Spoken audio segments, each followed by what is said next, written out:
Recently, I published a pastoral letter, Living in the Light of Christ's Peace, a conversation toward nuclear disarmament. Some have told me that it's naive to think that we can live without nuclear weapons. I'm convinced it's far more naive to think we can live with nuclear weapons. And that's why I'm watching this year's Doomsday Clock announcement. I'm S.J. Beard. I'm an academic program manager at the Center for the Study of Existential Risk. I work on developing new methodologies for studying extreme and unprecedented future events that threaten human extinction and civilization collapse. And I'm really interested to see how the Bulletin weighs up the risks from nuclear war, climate change, and disruptive technologies. Hi, I'm Lalita Sundaram. I'm a Senior Research Associate at the Center for the Study of Existential Risk. I work on biological hazards, both natural and man-made.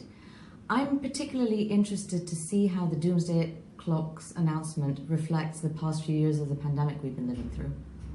I'm Hayden Belfield. I also work at CSER at the University of Cambridge, mostly on the risks from artificial intelligence, and I'm particularly interested in what they say about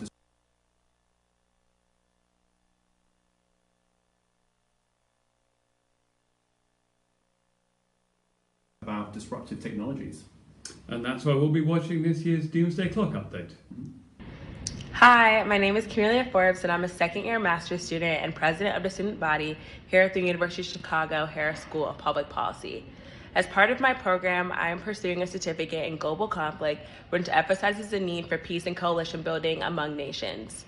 As nuclear war becomes a constant threat and conflict, especially in the growing war between Russia and Ukraine, the further we move away from midnight, the closer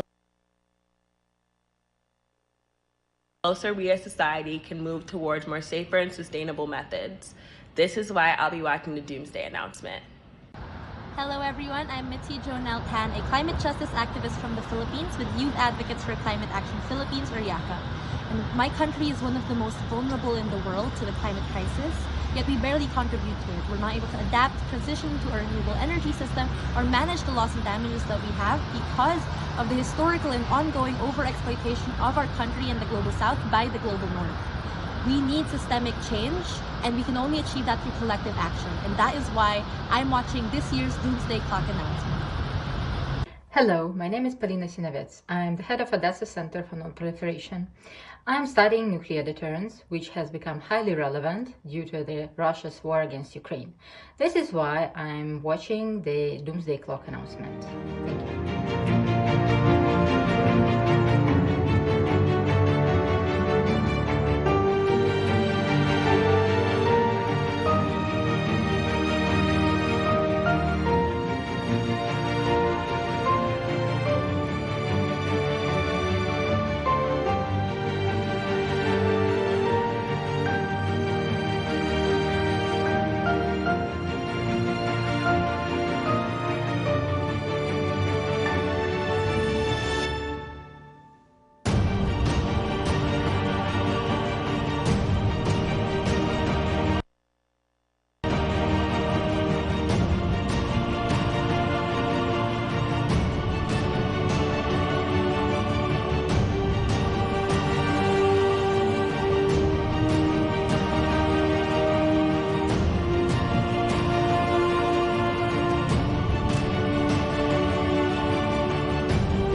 Good morning. I'm Rachel Bronson, President and CEO of the Bulletin of the Atomic Scientists. I'm pleased to welcome you to today's virtual press conference hosted at the National Press Club in Washington, D.C. I'd like to start by thanking President Mary Robinson and President Elbagdor Chakia of the Elders for joining us today. I would like to thank the Harris School of Public Policy at the University of Chicago for its ongoing partnership and for serving as the Bulletin's home institution. I would also like to thank our many supporters, foundations, corporations, and individuals from around the world who make opportunities like today possible. My colleagues and I join you this morning to update you on the 2023 time of the Doomsday Clock. The Science and Security Board of the Bulletin of the Atomic Scientists sets the Doomsday Clock each year to answer two important questions. Is humanity safer or at greater risk this year compared to last year? And is humanity safer or at greater risk this year compared to the more than 75 years we have been asking the question? The time on the Doomsday Clock represents the judgment of leading science and security experts about the threat to human existence, with a focus on man-made threats, nuclear risk, climate change, and new disruptive technologies, including biotechnologies. We at the Bulletin believe that because humans created these threats, we can reduce them. But doing so is not easy, nor has it ever been. And it requires serious work and global engagement at all levels of society. The Doomsday Clock was created in 1947 and has become one of the most powerful and most recognized graphic representations. Since its inception, the Bulletin's Doomsday Clock has been set closer and farther away from midnight. In 2020, we set the clock the closest it has ever been to midnight, at 100 seconds. It has been set as far away as 17 minutes to midnight at the end of the Cold War. The reasoning for why we set the time where we do can be found in our annual statement that accompanies our announcement and is available on our website. Today, the Bulletin of the Atomic Scientists is releasing its 2023 statement, which will be available shortly at thebulletin.org. Following the announcement of the time, we will proceed to hear from experts and world leaders about why we set the time where we did and what we can do about it.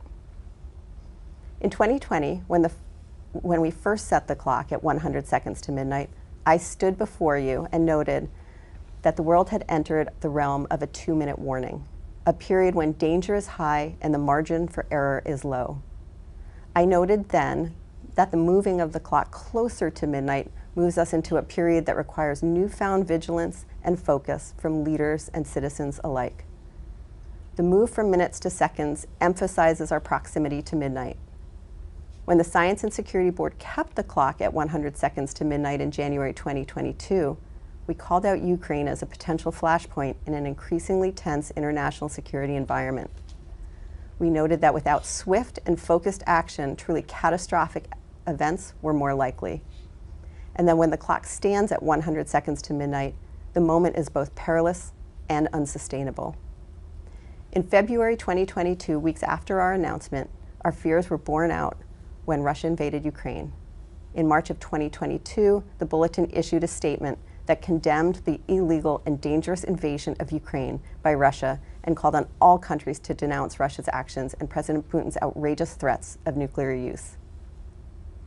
Russia's thinly veiled threats to use nuclear weapons remind the world that escalation of the conflict by accident, intention, or miscalculation is a terrible risk. The possibilities that the conflict could spin out of anyone's control remains high. As UN Secretary General Antonio Guterres warned this past August, the world has entered a time of nuclear danger not seen since the height of the Cold War. The war's effects also undermine global efforts to combat climate change as countries dependent on Russian oil and gas have expanded investment in natural gas, and Russia's false accusations that Ukraine planned to use radiological dispersal devices, chemical weapons, and biological weapons take on a new meaning as well. The continuing stream of disinformation about bioweapons laboratories in Ukraine raises concerns that Russia itself may be thinking of deploying such weapons. There is no clear path for forging a just peace that discourages future aggression under the shadow of nuclear threat. The US government, its NATO allies, and Ukraine have a multitude of channels for dialogue. We urge leaders to explore all of them to their fullest ability. With this in mind, we are releasing today's statement in English, Russian, and Ukrainian. It is the first time we have done this, and we hope it garners the attention it deserves in the capitals most affected.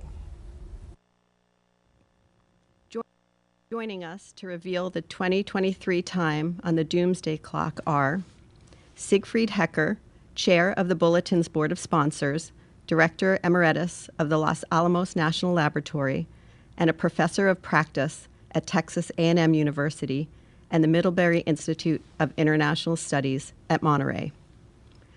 Daniel Holtz, co-chair of the Science and Security Board and a professor in the Department of Physics and Astronomy and Astrophysics at the University of Chicago. Sharon Squassoni, co-chair of the Bulletin Science and Security Board, research professor at the Institute for International Science and Technology Policy at the Elliott School of International Affairs at the George Washington University. Mary Robinson, chair of the Elders and former president of Ireland. Elbegdor Tsakhia, member of the Elders and former prime minister and president of Mongolia.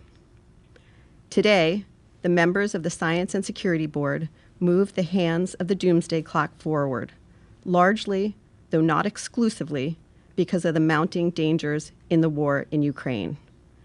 We move the clock forward the closest it has ever been to midnight. It is now 90 seconds to midnight.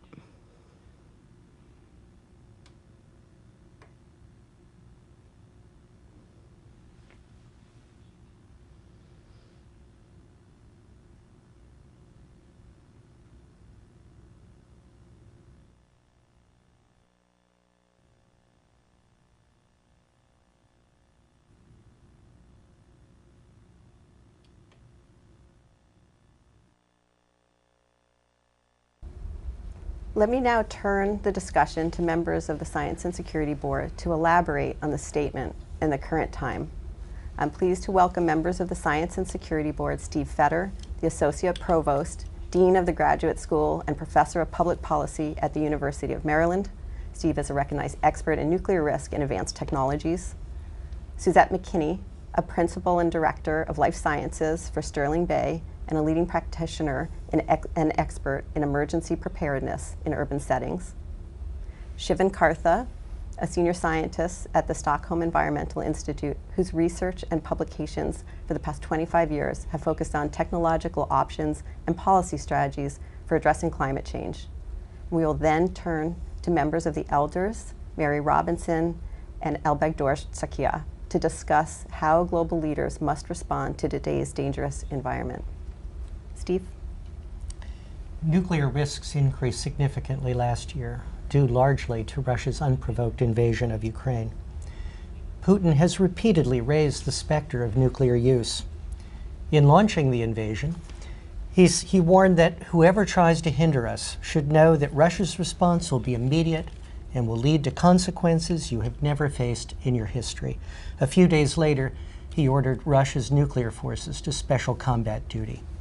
In announcing the annexation of Ukrainian territories in September, Putin declared that he would defend them with all weapon systems available to us. This is not a bluff. And in case anyone missed the reference to nuclear weapons, he mentioned that Hiroshima and Nagasaki had set a precedent. These nuclear threats were intended to deter direct involvement by the United States and NATO. And the US and NATO have avoided direct conflict. But as careful as the US and NATO might be, the possibility of nuclear use cannot be discounted.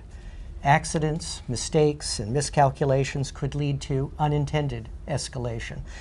And Putin might deliberately escalate if faced with the prospect of defeat, if Russian forces were being pushed out of Ukrainian territory. Putin has given no indication that he's willing to accept defeat. Despite repeated military setbacks, Russia has pressed on with increasingly desperate tactics and aggressive tactics, including reckless attacks on nuclear power facilities and indiscriminate assaults on civilians and infrastructure.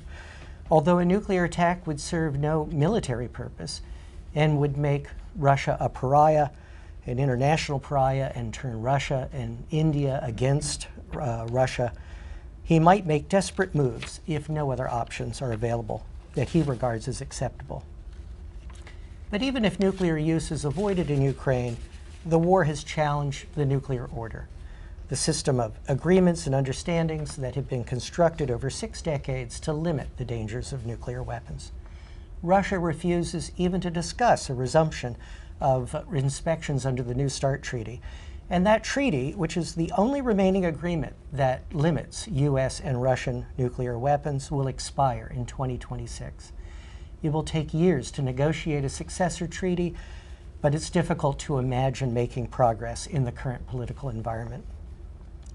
Russia violated the Budapest Memorandum, under which Ukraine relinquished nuclear weapons in exchange for guarantees that Russia would respect its sovereignty and territorial integrity and refrain from the threat or use of force. If Russia prevails in Ukraine, other non-nuclear countries may conclude that they can't be defended from attack against nuclear-armed adversaries, and that could undermine the non-proliferation regime and fuel a new round of proliferation. The impact of disruptive technologies is on full display in the war in Ukraine, from high-tech U.S. weapons to simple but destructive Iranian drones. The expansion of commercial imaging satellites has provided Ukraine with valuable information on Russian troop movements. Russia has increased its control of the press in efforts to spread disinformation, but virtual private networks and Starlink satellites have kept some Russians and Ukrainians connected to the uncensored internet. Although Starlink successfully resisted repeated Russian cyber attacks, this prompted threats by Russia to destroy the satellites, a threat made credible by tests of anti-satellite weapons by Russia. Looking beyond Russia, we see other reasons for concern. Efforts to resurrect the Joint Comprehensive Plan of Action are stalled, and Iran continues to increase enrichment levels in its stockpiles of enriched uranium. Efforts to constrain the North Korean nuclear threat are moribund. North Korea fired more missiles last year than in any previous year, including a next-generation ICBM and a flight test over Japan. And many are anticipating a resumption of nuclear testing. The Chinese nuclear arsenal is rapidly expanding, with more than 300 missile silos under construction. Some believe that China is developing a force comparable to that of the United States and Russia, perhaps to deter the U.S. from aiding in the defense of Taiwan. The United States, Russia, and China are all developing large-scale programs to modernize their nuclear forces and are developing hypersonic weapons, setting the stage for a three-way arms race. And India and Pakistan continue to expand and modernize their nuclear arsenals. Thus, from almost every perspective, the risk of nuclear catastrophe is higher today than last year. Thank you, Steve. Suzette? Good morning. I'm honored to be with you today to speak with you about the state of biological threats as seen by our expert members and the considerations with respect to biological threats that contributed to the movement of the Doomsday Clock to 90 seconds to midnight. We should all continue to be aware that the threat that biological agents pose to American society as well as the international community. The existing biological threats landscape makes clear that the international community needs to improve its ability to prevent disease outbreaks, to detect them quickly when they occur, and to respond effectively to limit their scope. Nearly 3 years after the onset of the COVID-19 pandemic, the world continues to experience the fallout from this disease with no clear end in sight, despite hundreds of millions of dollars that have been spent globally to combat the devastating effects of this disease. Events like COVID-19 can no longer be considered rare, once-in-a-century occurrences. The total number and diversity of infectious disease outbreaks has increased significantly over the last 40 years, with more than half caused by zoonotic diseases. That is, disease originating in animals and transmitted to humans. As such, zoonoses put the human population at significant risk for pandemics, and the world's ability to predict which of these viruses and microbes are most likely to cause human disease is woefully inadequate. We live in a time of revolutionary advances in the life sciences and associated technologies. Researchers can engineer living things to acquire new traits with increasing ease and reliability, especially viruses that can be synthesized de novo in the laboratory. Laboratory accidents, which continue to occur frequently, also pose a significant risk. The opportunity for human error, coupled with issues with comprehensive governmental oversight and confusion about lab safety requirements, escalate these risks. Oversight regimes, strategies for risk assessment and risk mitigation, and the establishment of agreed upon norms for scientific pursuit lag further and further behind as biological science and technology advance faster and faster. On the international front, Russia, North Korea, and Iran all continue to maintain biological weapons programs or the ability to research and develop biological weapons for offensive use. The risk that Russia will deploy biological weapons against Ukraine continues to escalate as conditions there become more and more chaotic. This is undoubtedly an existential threat to humanity. No matter the potential source, whether natural, accidental, or intentional, there are steps that national leaders can take to reduce catastrophic biological risks. Every country must make greater investments in public health. Every country should eliminate biological weapons and dismantle programs producing them. And all countries can vastly improve the world's ability to identify outbreaks before they become epidemics and pandemics if they invest in disease surveillance systems, share data, analytics, and intelligence on biological events, and develop the ability to identify and attribute biological events quickly. Disease knows no boundaries.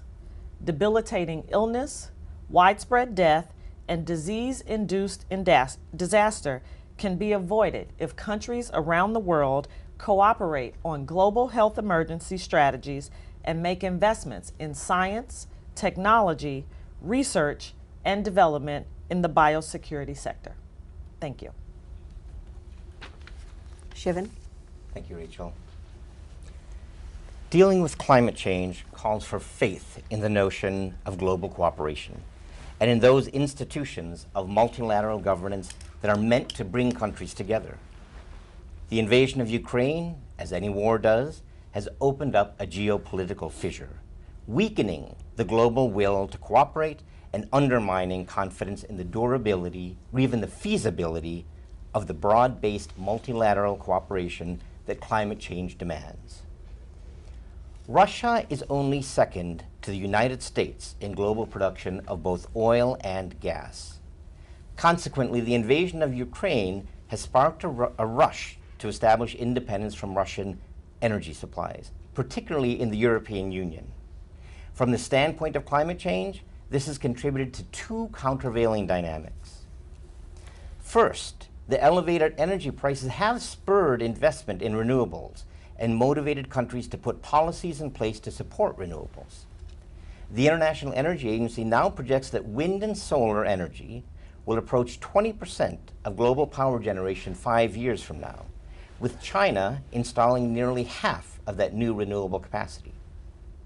At the same time, however, high natural gas prices have driven a frenzied push to develop new natural gas supplies, spurring investment in new gas production and export infrastructure in the United States, the EU, Africa, and elsewhere, largely financed by major oil and gas transnationals and investment firms. This private capital continues to flow into developing new fossil fuel resources, even while public finance is facing rising pressure to pull out. The high gas prices have also pushed an immediate term shift to coal in power plants, leading this past year to be a record high for global coal consumption. Notwithstanding these two pressures, both of which should in principle reduce demand for Russian gas, Russia was on course in 2022 to earn considerably more than the previous year from its oil and gas exports, largely owing to European demand. As a consequence of this, global carbon dioxide emissions from burning fossil fuels, after having rebounded from the COVID economic decline to an all-time high in 2021, continued to rise in 2022 and hit another record high. A decline in Chinese emissions was overshadowed by a rise in the US, in India, and elsewhere. With emissions still rising, weather extremes continue and are even more clearly attributable to climate change. Countries of West Africa experienced floods that were among the most lethal in their histories, owing to a rainfall event that was 80 times more likely to occur because of climate change. Extreme temperatures in Central Europe, North America, China, and other regions of the Northern Hemisphere last summer caused water shortages and soil drought conditions that led in turn to poor harvests, further undermining food security at a time when the Ukraine conflict has already driven food price increases.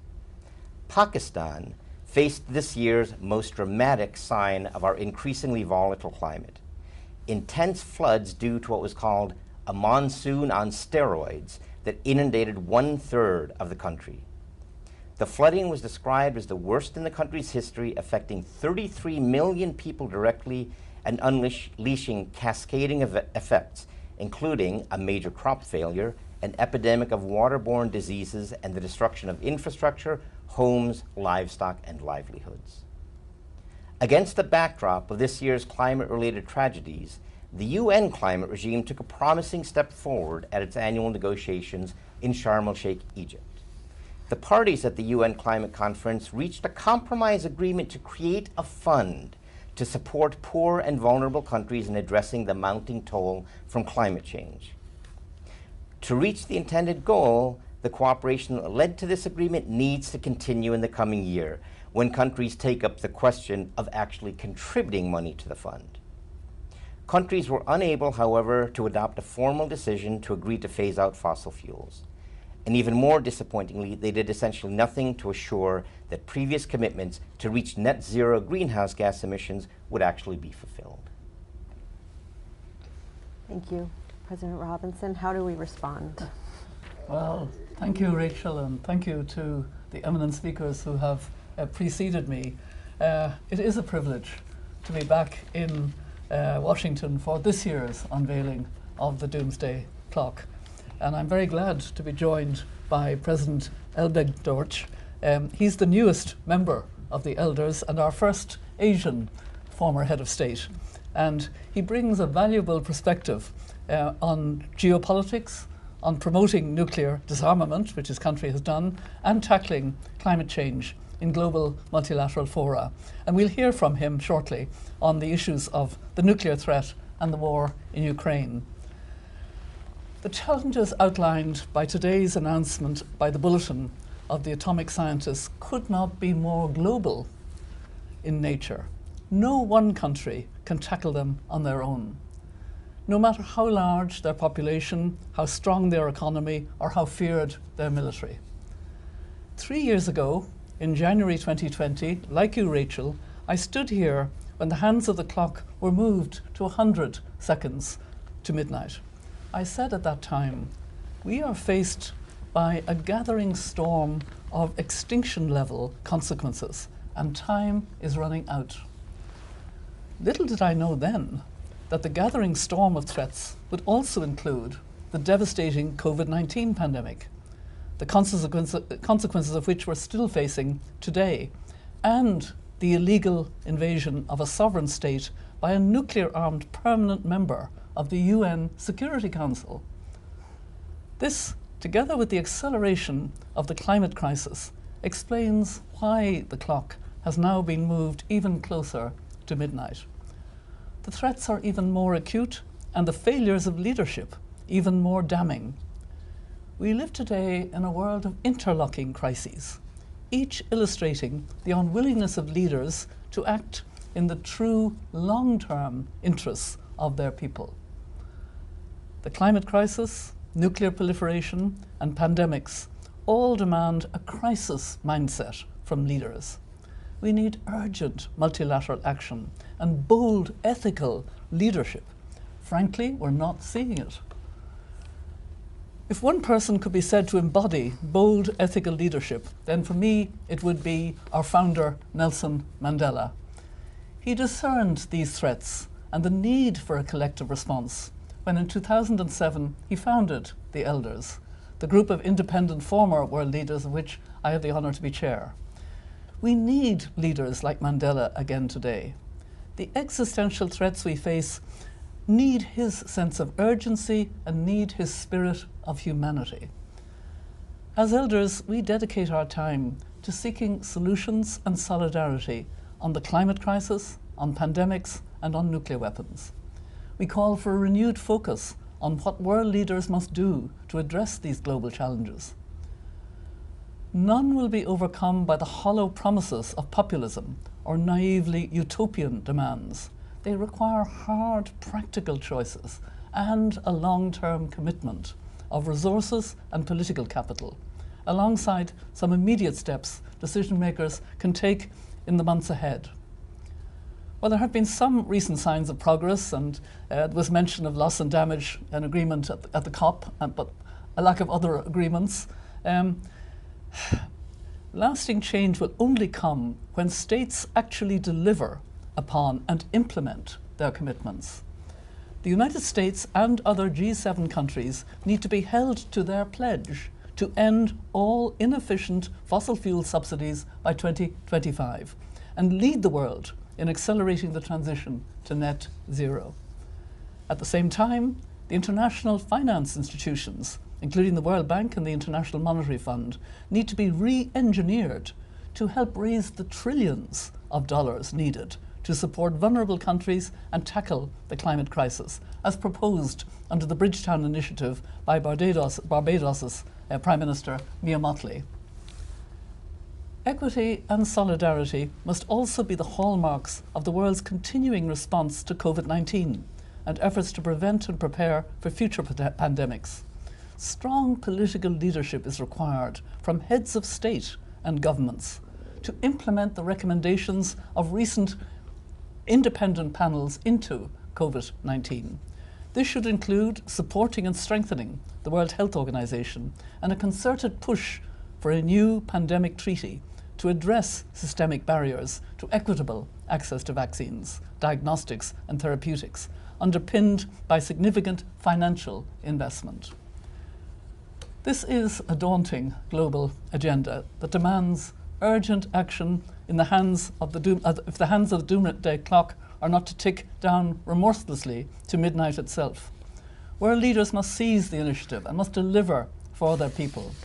And whilst these challenges may seem insurmountable, we have no choice but to act. As Nelson Mandela himself said, it always seems impossible until it is done. Thank you. Thank you. President Al-Bagdosh. Thank you, President Robinson, Rachel, and other speakers. I came from Mongolia, and I'm wholeheartedly honored to be here to participate in this profoundly important event today. You know, I remember my childhood. I lived in Mongolia in a remote herdsman village. During that time, almost half centuries ago, we were the 10 and 12 years old boys and girls shouting that no war, no nuclear weapons, and we want to live. That was almost 50 years ago. But now I'm really honored to say to the village of humanity, you know, there are existential threats. We are really closer moved to the doomsday.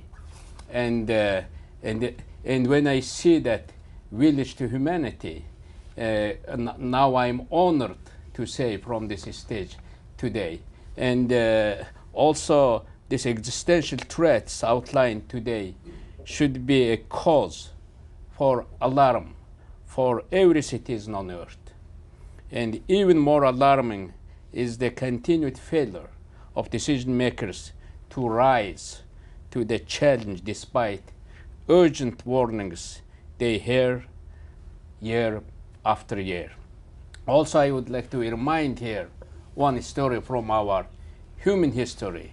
You know, there's a city called Pompeii in modern Italy, and people lived there 2,000 years ago, and there was Mount Vesuvius actually erupting. And that actually continued for 18 hours, and people kind of used to that. But after that, that 6 meter, 20 feet high, melted lava came to the town and buried it. Now I see that we see more Mount Vesuvius near to our human villages. Mount Vesuvius is related with the wars, with the nuclear weapons, nuclear threats, and that pathogenic threats, and pandemics, also with the climate crisis. There are one more mountain is rising. It's like more related with the disruptive technologies. And people and scientists are warning us. And we have to wake up now for the call of these people. And I think science is not nationalistic. Science is universal. And they are calling us. And we all know that Doomsday Clock, when it was far in 1991, 17 minutes to the midnight. If you see the 17 minutes in terms of the seconds, it's 1,020 minutes. Now that actually moved to the 90 minutes. Since, 17 minutes, it's almost, 17 minutes is almost 10 times closer to the midnight. And I think this is why the urgency of the interconnected and existential threats we face, it requires a crisis mindset from our leaders. And around the world, all we mentioned, I don't want to repeat those threats. And I think these are now, we cannot continue now business as usual. We need to wake up. Thank you. Thank you so much. We have some questions coming in from the press. And this one is from Ivan Pilchikov at TASS Agency, Russian media. And I'm going to turn it first to Steve and then to President Al-Baghdorsh. The first question is, the US and its allies are currently discussing sending Western tanks, additional long-range weapons and Western fighter jets to Ukraine. How, in your opinion, this is for Steve, how, in your opinion, does it affect the prospects for resuming of the US-Russian strategic dialogue on arms control, and does it increase the risk of nuclear conflict? Before you answer, I'm going to then turn it over to President Al-Baghdorsh, who has engaged directly with President Putin when he was serving as president in Mongolia, sitting between some pretty powerful neighbors. So first, Steve, if you could take that first question, and then I'll pass it over to President Al-Baghdorsh for some thoughts. Well, the U.S. and Russia have a strong shared interest in avoiding nuclear war and in minimizing nuclear risks, and we should be able to pursue this shared interest despite the war in Ukraine, just as we did during the darkest days of the Cold War. U.S. military assistance to Ukraine may complicate those efforts, but as I alluded in my remarks, I think is essential for the long-term risks of nuclear war, nuclear proliferation, that Ukraine is able to resist the invasion and repel Russian forces. And so we should do everything we can to support Ukraine in that. President Al-Baghdorsh? I think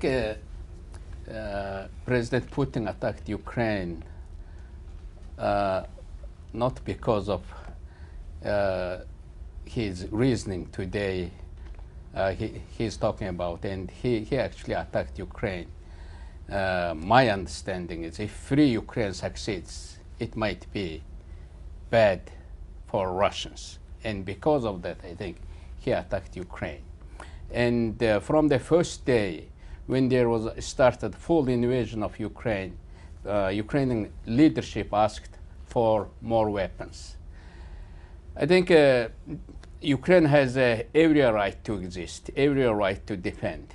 And that fiery front line in Ukrainian war, not only that front line runs between Russia and Ukraine, I think it runs between autocratic world, between free world. And Ukrainians are not only defending their territory, I think they are defending world security, global quest for freedom. And when Western allies give them more weapons to Ukraine, there seems more succeeding. When there are more tanks, when you give more javelins against tanks, they are succeeding. If you, when you give the more aircraft, anti-aircraft weapons, there are no longer, you see no longer the fighter jets or attacking helicopters. But now that entrenched, aggressor, in order to fight with them, I think they need more tanks. And from the start of the Ukrainian war in Ukraine, now there are triple number, 333 days, exactly today. 333 days. They are defending their country and defending world security and freedom. I think they need more tanks. That fatally wounded Ukraine has no time to wait. When there is rape happening, when there is healings happening, when there is coming to their country more destruction, they have no time to wait. I think they need more support, more weapons, more tanks. Thank you. The second question is from Seth Borenstein that I'm going to take the answer to, and then I'm going to pass it over to President Robinson. The second question from Seth Borenstein at the Associated Press. You've been saying for decades we are mere minutes from doomsday, yet here we are, still going. What is different this time, and what should the public believe is different?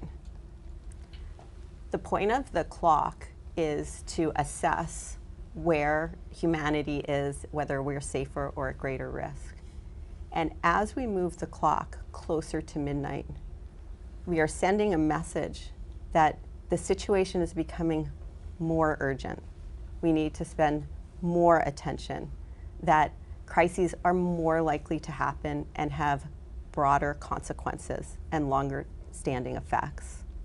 So with that, when we move it away from midnight, the public can believe that their engagement and their power in influencing their leaders is having an effect. And we're in a situation now where leaders aren't doing what they need to, and we need the public desperately to make sure they focus on these key issues about advancing technologies, not only the benefits, which we'll turn to in a moment, but the risks as well. And so what we're conveying with this clock move is things are not going in the right direction. And they haven't been going in the right direction, and those out who are listening say, like, it doesn't feel safer today. They're not alone. We're very concerned about this. So no one can do this alone, but everyone can do something. And with that, we hope that the moving of the clock, as we assess where the threats are, is a motivator that we all need to pay attention to these key issues. So with that, I'd like to turn it to President Robinson about what world leaders can do and whether you see this moment as more urgent as we do when we set the clock. Very much so, Rachel. The Bulletin of Atomic Scientists has done its job.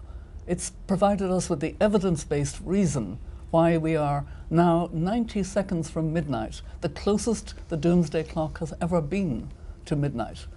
Wake up, leaders. And that's the call. And that's why the elders are urging a crisis mind to deal with the multiple crises, the nuclear crisis, the climate and biodiversity crisis, the pandemic crisis. And we actually know what to do in each of those. And these are global solutions that are needed. We need longer-term vision on the part of leaders. We need to, to find a way to really understand that we're talking about humanity. In many ways, these years leading up to 2030, from a climate and biodiversity perspective, are probably the most important years in human history. Because either we will do what the scientists are telling us to do, or we will condemn future generations to a terrible world. I mean, it's unbelievable that we would do that. During COVID, we listened to medical experts. Countries knew that unless they listened to the I can't even pronounce the word, never mind. listened to the medical experts and, you know, had the vaccines roll out, etc., that we were in real danger. Why can't we listen now just as well to the scientists who are telling us in unequivocal terms how serious it is? Leaders, wake up. This is your responsibility. This is on your watch. Thank you. I'm going to turn the last question to Suzette and Shivan. And this comes in, this is the closest we've ever been to midnight, but are there any bright spots that you want to highlight? Any areas of hope? Let me go to Shivan. I'll go to you first, and then Suzette, you can take us home. One thing that's happened that we can definitely take some heart in is that there has been tremendous expansion in innovation around renewable energy and in deployment and in policies that will support the further expansion of renewable energy. And renewable energy is set to be the largest group of energy sources in the fairly near future, in the next 5 years or so, and that's compared to coal, which has been, you know, dominant source of electrical power. So that's definitely something to take heart in. A second thing to take heart in is that, like various other problems, climate change is in some ways a generational problem. There's a generation that's growing up now, a generation that will be our leaders in the future, that is fired up about climate change, so to speak. They're very concerned about it. They're concerned about it as a personal issue. We, our generation, has been talking about climate change as a problem for future generations. This is the future generation that is coming up now and that will see the potential very dire impacts. And so their motivation and their energy and their seriousness about climate change in a way that the former generation hasn't been, as President Robinson was saying, that's something to definitely put some serious hope in.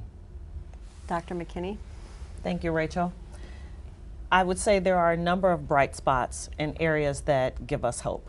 First and foremost, investment in the life sciences and the will among leading researchers to identify advancements in technology, advancements in the life sciences continues to grow. The COVID-19 pandemic really heightened the need to increase research in these areas and to continue to search for the quest to solve for these very complex public health and medical problems. I also believe that healthcare practitioners are more emboldened to work together and to work alongside policymakers to ensure that we are moving quickly toward the advancement of surveillance systems and other processes that can help us identify these threats much more quickly and respond to them much more appropriately. I do believe that while there continues to be a void in the international community with regards to how quickly these advancements are being made, there is will there to move the needle, if you will, on advancements. And I think that our leaders need to not become complacent, but continue to recognize and understand the devastating effects of biological threats and the continued need for advancements in research and all areas of the life sciences so that we can begin to improve upon these situations so that we will curb and begin to slow down the negative impacts of biological threats. Thank you. As we come to the end, I want to thank you and thank our panelists and experts and world leaders for joining us for this year's announcement. We've heard some bright spots, ones that we always look for at the Bulletin, because science, the advancement of science, brings such huge potentials. But if we don't figure out how to manage the risks associated with them, it's the risks that will lead us rather than the benefits. And right now, as we heard from President Robinson, Chairman of the Elders, the time is urgent. We really do need creative and bold leadership, ethical, moral, political leadership.